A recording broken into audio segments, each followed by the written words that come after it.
what needs to happen in order to wrest power away from these wealthy elites and get it back into the hands of the people? Are we beyond the point of being able to do this, or do you see this emergency as an opportunity? Mass civil disobedience is all we have left because the system isn't going to work. When will we see this under Biden? It seems like people are like, okay, we got a new guy, so let's relax until something happens. Well, half of the country is. The liberal elites are. Hmm. I mean, especially on the West and the East Coast, who've largely profited off of neoliberalism, the professional and technocratic class.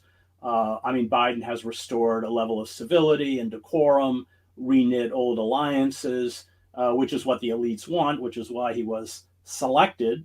Um, but half of the country is even angrier than they were before. They truly believe, significant percentages believe, that the election was stolen from them. They have wrapped their heads around these bizarre QAnon, conspiracy theories. Chris, They these people are going to be going out into the street to do that mass civil disobedience, but they are doing it in the name of bringing on more fascism. Yes, that's right. Well, of course, the blowback can come either way. I mean, in the 1930s, with the breakdown of capitalism, we could have gone either way.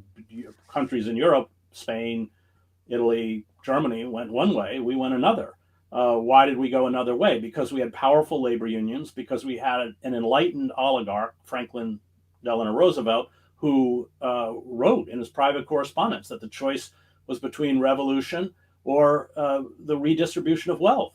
And as Roosevelt said, his greatest achievement was that he saved capitalism, and he was right. But the liberal class has been destroyed, and I wrote a book, Death of the Liberal Class, which kind of chronicles how that happened. And the radical movements have been completely wiped out.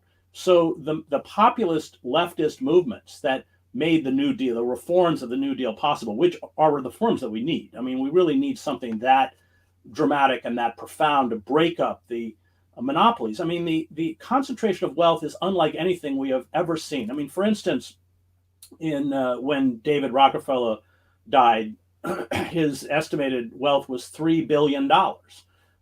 Even the worst despots in the world, Mugabe stole $1 billion. The Shah of Iran stole about $1 billion. I think Imelda Marcos and Ferdinand Marcos estimated 5 to 10 billion. Bezos and Elon Musk each are worth $180 billion. We've never seen wealth that concentrated before. And once you create these monopolies, I mean, there's many examples of Amazon. They go after small successful businesses. They force them to sell, at 30% below cost, so they can rake in the profit. And if they don't, they destroy them. This has happened over and over and over. And that monopolistic power, cartel capitalism, for this reason, essentially seizes us. It's not really capital. It's not really capitalism anymore, because what they really hate is a free market. And with Silicon Valley, with the concentration of power in these big banks, which got worse after 2008, and because they control political power, you can't run for office anywhere unless you're backed and bankrolled by these oligarchs. You have the rare exceptions like Sanders, but of course the whole Democratic Party establishment in 2016 and again in 2019 and 2020 ensured that Sanders would never be the nominee. And if he somehow was the nominee, they were quite upfront that they would have united with the Democratic Party in the way that the oligarchs did in 1972 with the Republican Party to crush George McGovern. So it's not going to come through the political system. It's not going to come through the judicial system, which is a wholly owned subsidiary now of the corporate state from the Supreme Court down. And the press is destroyed. It's gone. It's completely corporatized.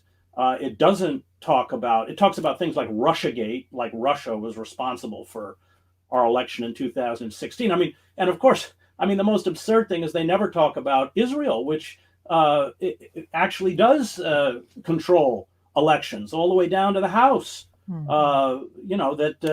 There is interference, foreign interference, but it doesn't come from Russia or China. It comes from Israel. But the point is, Trump wasn't elected because of any foreign power.